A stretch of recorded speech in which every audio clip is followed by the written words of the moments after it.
నమస్తే. ఇన్నాళ్ళు నన్ను సపోర్ట్ చేస్తూ, ఎంకరేజ్ చేస్తూ మీ ప్రేమని నాకు అందిస్తున్న ప్రతి ఒక్కరికి కృతజ్ఞతలు.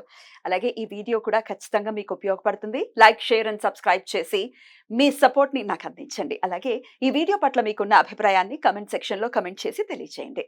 ఇప్పుడు వీడియోని చూద్దాం. నమస్తే, వెల్కమ్ టు అవర్ ఛానల్. నేను పద్మిని. ప్రస్తుతం మనతో పాటు astrologer, tarot card reader and crystal healer Anupama గారు ఉన్నారు. మాట్లాడదాం. అనుపమ గారు నమస్తే అండి. నమస్తే పద్మిని గారు. ఎలా ఉన్నారు అనుపమ గారు? బాగున్నానండి, థ్యాంక్ యూ. ఫైన్. అనుపమ గారు, పంచగ్రహ కూటమి, ఆ కూటంలోనే ఉన్నాం ఇప్పుడు. ఆల్రెడీ పంచగ్రహ కూటంలోనే ఉన్నాము. చాలా మంది చెప్పేది ఏంటి అంటే పంచగ్రహ కూటమి 5th and 6th వస్తోంది అని అంటున్నారు, విచ్ ఇస్ నాట్ కరెక్ట్. షష్టగ్రహ కూటమి అప్పుడు జరగబోతోంది. బట్ ఇప్పుడు ప్రెసెంట్ మాత్రం ఎప్పటి వరకు ఉందండి పంచగ్రహ కూటమి? 5th మనకి పంచగ్రహ కూటమి 15th వరకు ఉంటదండి. సో జూన్ 15th వరకు పంచగ్రహ కూటమిలోనే ఉంటాం మనం. రైట్. అసలు ఈ పంచగ్రహ కూటమి ఏ గ్రహాల ద్వారా ఏర్పడుతోంది? అలాగే షష్టగ్రహం అంటే 6 గ్రహాలు, మరి ఆ షష్టగ్రహ కూటమి ఎప్పుడు ఏర్పడుతోంది? ఏంటి దీనివల్ల? అంటే గ్లోబల్ గా ఏమైనా ఇంపాక్ట్స్ ఉంటాయా? పర్సనల్ ఇండివిజువల్ గా మన లైఫ్స్ లో కూడా ఏమైనా ఇంపాక్ట్ ఉంటుందా? What is your analysis Anupama గారు? షష్టగ్రహ కూటమి అయితే మనకి రేపు ఆల్రెడీ జూన్ 1st కి యురేనస్, మనం చాలా మంది నెగ్లెక్ట్ చేస్తారండి. వేదిక్ ఆస్ట్రాలజర్స్ యురేనస్ ని కన్సిడర్ చేయరు, వెస్టర్న్ లో కన్సిడర్ చేస్తారు. కానీ వేదిక్ లో కూడా మనం కన్సిడరేషన్ ఎక్కడ తీసుకోవాలంటే మండేన్ ఆస్ట్రాలజీ, అంటే గ్లోబల్ ఈవెంట్స్ ప్రెడిక్షన్స్ చేయడానికి మనకి ఈ ప్లానెట్స్, అవుటర్ ప్లానెట్స్ మనకి చాలా ఇంపార్టెంట్ అయిపోతాయి అన్నమాట. For example Neptune, Uranus, Pluto, ఈ 3 గ్రహాలు రవికి దూరంగా ఉంటాయి, పృథ్వీ పైన ఎఫెక్ట్స్ పడవు అని అనుకుంటూ ఉంటాం మనం. లేదండి, పడతాయి. డెఫినెట్లీ పడతాయి. అంటే ఇవి జనరేషనల్ గా చేసే చేంజెస్ అన్నమాట. ఒక కంప్లీట్ ఒక జనరేషన్ ని మార్పు తీసుకొచ్చే ప్లానెట్స్ అన్నమాట ఇవి. సో ఇంపాక్ట్ కొద్దిగా తక్కువ కనబడుతుంది డే టు డే రొటీన్ లో, కానీ ఎక్కువ కాలం ఉంటుంది కాబట్టి ఒక రాశిలో. ఎంతండి సుమారుగా యురానస్? ఇప్పుడు యురానస్ వచ్చేసి మనకి 84 సంవత్సరాలు పడుతుందండి మొత్తం ఒక రెవల్యూషన్ కంప్లీట్ చేయడానికి. అంటే ఏ రాశి నుంచి మొదలెట్టుకుంటే మళ్ళీ ఆ రాశి దగ్గరికి రావడానికి 84 years పడుతుంది. అంటే ఒక రాశిలో 7 సంవత్సరాలు ఉంటది అనమాట యురేనస్. సో ఇప్పుడు యురేనస్ వృషభ రాశిలోకి ఎంటర్ అయింది. మేషం అగ్నితత్వ రాశి నుంచి ఇప్పుడు భూతత్వ రాశిలోకి ఎంటర్ అయింది. అక్కడే ఆల్రెడీ మనకి కొన్ని గ్రహాలు ఉన్నాయి. గురువు, శుక్రుడు, బుధుడు, రవి, ఈ 4 గ్రహాలు ఉన్నాయి. సో ఇప్పుడు యురేనస్ మనకి మొన్న జూన్ 1st కి ఎంటర్ అయినప్పుడు పంచగ్రహ కూటమి లాగా మనం కన్సిడర్ చేసుకోవచ్చు. కానీ జూన్ 5వ తారీఖు 6వ తారీఖు మాత్రం చంద్రుడు ఎంటర్ అవుతాడు కాబట్టి మనకి షష్టగ్రహ కూటమి ఏర్పడుతుంది. సో జనరలీ ఆల్రెడీ మనకు ఒకసారి కోవిడ్ ఇన్సిడెంట్ జరిగింది కాబట్టి షష్టగ్రహ కూటమి అంటే రకరకాలుగా భయాలు ఉన్నాయి జనాలలో. అదే కోవిడ్ రావడం, లాక్డౌన్ రావడం, అట్లాంటి సిచ్యువేషన్స్ ఉండవు. ఎందుకంటే ఇక్కడ మనకి ఆ వాయుతత్వం ఎక్కడ కనిపించట్లేదు. అంటే బ్రీదింగ్ ఇష్యూస్ కి, వైరస్ స్ప్రెడ్ అవ్వడానికి అట్లాంటి ఇష్యూస్ కనబడట్లేదు. కానీ యురేనస్ అనే ఈ గ్రహం ఏంటి అంటే బేసికలీ మనకి కొద్దిపాటిగా హయ్యర్ వర్షన్ ఆఫ్ బుధుడు అని చెప్పుకోవచ్చు అనమాట. ఓకే, మనకి ఏరోస్పేస్ ఇండస్ట్రీస్ అవ్వచ్చు, sudden shocks, sudden earthquakes రావడానికి, భూకంపాలు రావడానికి, ఏదైనా సడన్ గా జరిగిపోవడానికి అన్నమాట. ఎందుకంటే రూలింగ్ వచ్చేసి కుంభరాశిని రూల్ చేస్తారు యురేనస్. మనకి తెలుగులో ఏమంటారంటే అరుణుడు అని కొంతమంది అంటారు, ప్రజాపతి అని కొంతమంది అంటారు, ఇంద్రుడు అని కొంతమంది అంటారు. సో ఇప్పుడు ఇంద్రుడి నేచర్ మనకి స్వతహాగా మైథలాజికల్ స్టోరీస్ తెలిసిన ప్రకారం అయితే కొద్దిగా అగ్రెసివ్ గానే ఉంటూ ఉంటారు. కాబట్టి ఈ ప్లానెట్ కొద్దిగా ఇరెటిక్ బిహేవియర్ ఉంటుంది అనమాట. అంటే రెబెల్ గా ఉండే ఛాన్సెస్ ఎక్కువ ఉంటాయి. ఆ డామినెన్స్ అంతా కూడా కొద్దిగా రెబెలియన్ గా ఉంటుంది అనమాట. సో ఎప్పుడైతే ఇలాంటి గ్రహము మనకి భూతత్వ రాశిలోకి ఎంటర్ అయ్యి 0 degrees లో ఉంటుంది ఇప్పుడు ప్రెసెంట్ గా. ఎందుకంటే స్లో మూవింగ్ ప్లానెట్, మనం శనినే అనుకుంటాము, శని కంటే ఇంకా స్లో మూవింగ్ ప్లానెట్ కాబట్టి 0 degrees టారస్ లో ఉంది ఇప్పుడు ప్రెసెంట్. అంటే కృతికా నక్షత్రంలో ఉంటుంది. అక్కడే మనకి గురుడు 8 degrees లో కృతికాలోనే ఉంటారు. బుధుడు కూడా మనకి ఇంచుమించు 3 degrees 4 degrees 7 degrees ఉంది. 7 degrees బుధుడు మనకి కృతికాలో ఉంటారు. రోహిణిలో రవి అండ్ శుక్రుడు 20-21 degrees క్లోజ్ కంజంక్షన్స్ లో ఉంటాయి. అండ్ తర్వాత మళ్ళీ చంద్రుడు ఎంటర్ అవుతాడు. సో చంద్రుడు కూడా కృతికాలోనే, అంటే ఒక 4 గ్రహాలు కృతికా నక్షత్రంలోనే ఉంటాయి అన్నమాట. ఆల్రెడీ మనకు తెలిసింది ఏంటంటే కృతికా నక్షత్రం అగ్నితత్వ నక్షత్రం. అండ్ సింబల్ కూడా మనకి రేజర్, ఫైర్, కత్తి, ఇవన్నీ తోటి మనం కన్సిడర్ చేసుకుంటాం. సో ఒక ఎరేటిక్ బిహేవియర్ ఉన్న గ్రహము కృత్తికాలోకి ఎంటర్ అయినప్పుడు గురుడు ఆల్రెడీ మనకి వాయుతత్వ గ్రహంగా మనం చెప్పుకుంటాం, ఆకాశ తత్వంగా చెప్పుకుంటాం కాబట్టి ఈ ప్లానెట్స్ అన్ని కూడా ఒక క్లస్టర్ ఆఫ్ ఎనర్జీస్ వచ్చేసరికి ఎక్స్ప్లోజన్స్ అయ్యే ఛాన్సెస్ ఎక్కువ ఉంటాయండి మనకి.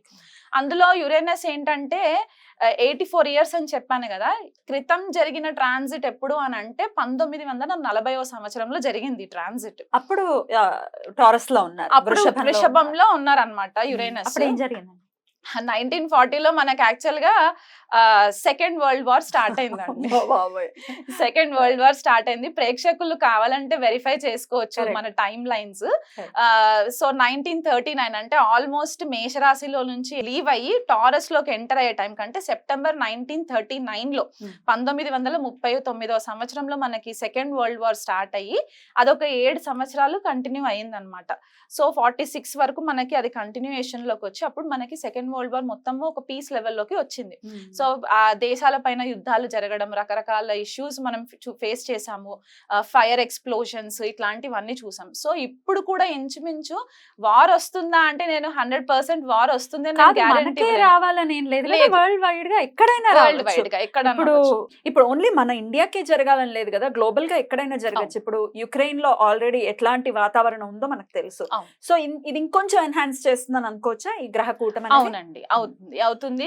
యుఎస్ తోటి కూడా కొద్దిగా ఇష్యూస్ రావడము, యుఎస్ రష్యా యుక్రెయిన్ కి ఇష్యూస్ రావడము, మళ్ళీ ఇప్పుడు మనకి ఇక్కడ అరబ్ కంట్రీస్ లో కూడా మనకి కొద్దిపాటిగా ఇష్యూస్ రావడము, ఇండియా వైపు కూడా మనకి ఇప్పుడు ఇండియా ప్రకారం తీసుకుంటే మన భారతదేశ ఇండిపెండెన్స్ వచ్చిన చార్ట్ ప్రకారం చూసుకుంటే గనక మనది వృషభ లగ్నం అవుతుంది.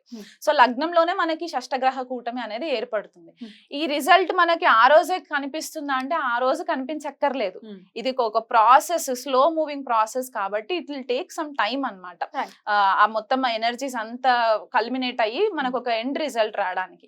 కాకపోతే ఇక్కడ మనకి ఇంటర్నేషనల్ లెవెల్లో కూడా మనకి కొద్దిపాటిగా ఇప్పటి వరకు ఏదైతే మనకి ఆ ఫ్రీనెస్ ఉండిందో in terms of international leaders తోటి మనకి కమ్యూనికేషన్స్ అవ్వచ్చు, లేకపోతే మనకి వాళ్ళతో ఉన్న ఫ్రెండ్షిప్స్ అవ్వచ్చు, కొద్దిపాటిగా డిస్టర్బ్ అయ్యే ఛాన్సెస్ ఉంటాయండి. మన నేషనల్ లీడర్స్ కి కూడా కొద్దిపాటిగా థ్రెట్ ఉండే ఛాన్సెస్ కూడా ఉన్నాయి రాజకీయ నాయకులకి. అండ్ మనకి ఇంకొకటి ఏంటి అంటే ఇప్పుడు ఇండియా చార్ట్ అని చెప్పేసి అనుకున్నాం కాబట్టి మనకి నార్త్ లో ఎక్కువ ఇది చూసుకుంటే భూకంపాలు వచ్చే ఛాన్సెస్ మనకి నార్త్ లో ఎక్కువ కనబడుతూ ఉంటాయి. సో ఈ గ్రహాలన్నీ వీక్షణ మనకి వృశ్చిక రాశి పైన పడుతుంది. ఇప్పుడు అందరి కళ్ళంతా వృశ్చిక రాశి పైన ఉంటుంది అనమాట. ఎందుకు అంటే ఈ షష్టగ్రహాలన్నీ కూడా 7th ఆస్పెక్ట్ వృశ్చిక రాశి పైన పడుతుంది. కుజుడు ఆల్రెడీ మేషరాశిలోకి ఎంటర్ అయ్యి మేషరాశి నుంచి 8వ ఆస్పెక్ట్ వృశ్చిక రాశి పైన పడుతుంది. రాహు 9వ దృష్టి మనకి వృశ్చిక రాశి పైన పడుతుంది. అండ్ ఇక్కడ కుజుడు ఆల్రెడీ శని వీక్షణలోనే ఉన్నారు. సో మొత్తం 9 గ్రహాలు వృశ్చిక రాశి పైన పడుతుంది చూపు. అండ్ షష్టగ్రహ కూటమి మాత్రం వృషభ రాశిలో జరుగుతుంది. సో మన లైఫ్ లో ఎట్లాంటి ఈవెంట్స్ అంటే మనకి వృషభ రాశికి సంబంధించిన కారకత్వాలు, వృశ్చిక రాశికి సంబంధించిన కారకత్వాలు ఎఫెక్ట్ అయ్యే ఛాన్సెస్ ఉంటాయి. సో మనకి నార్త్ ఇండియాలో భూకంపాలు వచ్చే సంఘటనలు, సౌత్ ఇండియాకి వచ్చేసరికి ఎస్పెషల్లీ తెలుగు రాష్ట్రాలు, తమిళనాడు, కర్ణాటక, కేరళ ఇటువైపు ఫ్లడ్స్ వచ్చే ఛాన్సెస్ ఎక్కువ ఉంటాయి. వర్షాలు, సునామీస్, సైక్లోన్ ఎఫెక్ట్స్, దానివల్ల కొద్దిగా జన నష్టము. అండ్ మనకి ఇంకొకటి ఏంటంటే మనకి టారస్ వృషభ రాశి మనకి అగ్రికల్చర్ కి కూడా సంబంధించింది. అంటే పంటలు, పాడి పంటలు ఇవన్నిటికీ కూడా మనకి ఫుడ్ రిసోర్సెస్ కాబట్టి అక్కడ పంట నష్టం కొద్దిగా జరగడం, వర్షాల వల్ల, బీభత్సమైన వర్షాల వల్ల కొద్దిగా పంట నష్టం జరగడము. అండ్ టారస్ మనకి ఫైనాన్షియల్ రిజర్వ్స్ కూడా కదా.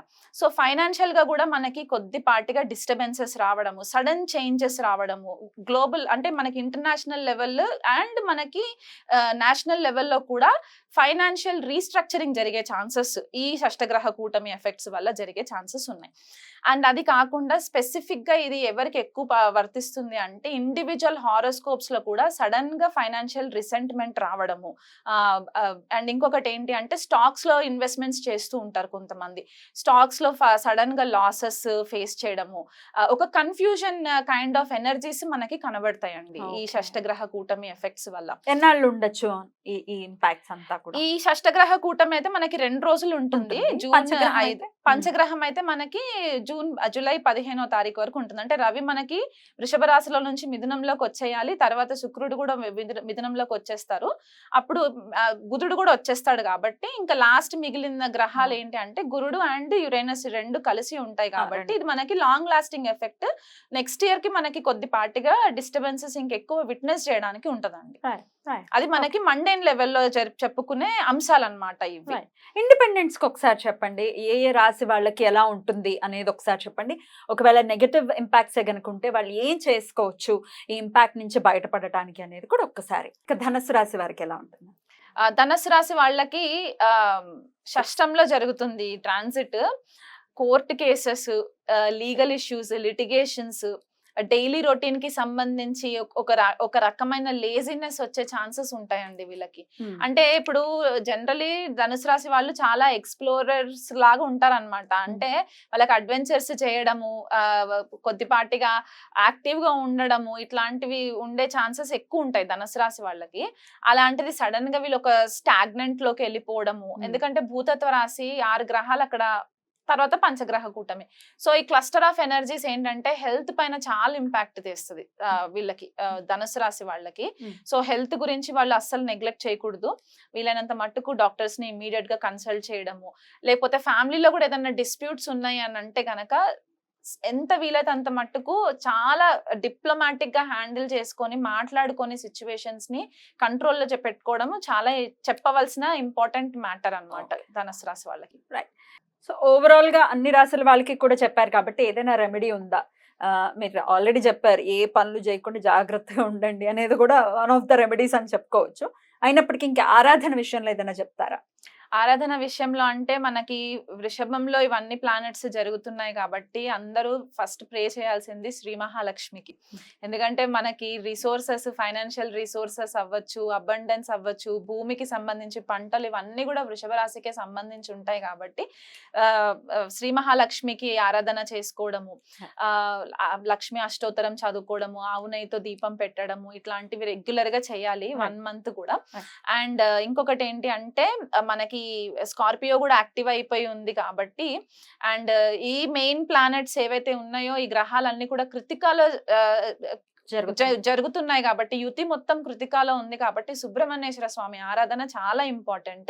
స్కంద కవచము డైలీ ఒక్కసారైనా సరే ఉదయం లేవగానే స్నానం అవన్నీ చేసేసుకున్న తర్వాత స్కంద కవచము చదవడానికి రాకపోయినా కనీసం ఇంట్లో ప్లే చేయండి. ఎందుకంటే మనం ఈ ఎనర్జీస్ అన్ని కూడా మనల్ని కొద్దిపాటిగా ర్యాష్ డెసిషన్స్ తీసుకునే ఛాన్సెస్, ర్యాష్ డ్రైవింగ్స్ ఇవి జరిగే ఛాన్సెస్ ఉంటాయి కాబట్టి మనల్ని మనం ప్రొటెక్ట్ చేసుకోవడానికి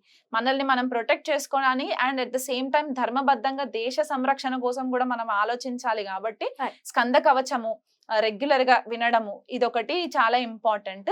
వీలు కుదిరితే సుబ్రహ్మణ్యేశ్వర స్వామికి అర్చన అభిషేకాలు చేసుకోవచ్చు. రైట్ అండి, చాలా బ్యూటిఫుల్ గా ఎక్స్ప్లెయిన్ చేశారు. డెఫినెట్లీ, ఎందుకంటే యురేనస్ ని కన్సిడర్ చేస్తూ గనుక ఒకవేళ ప్రిడిక్షన్ ఇస్తే ఎంత అక్యురేట్ గా ప్రిడిక్షన్ వస్తుంది అనేది చెప్పటం అనేది ఎవరికి వారు దాన్ని చూడాల్సిందే కదా.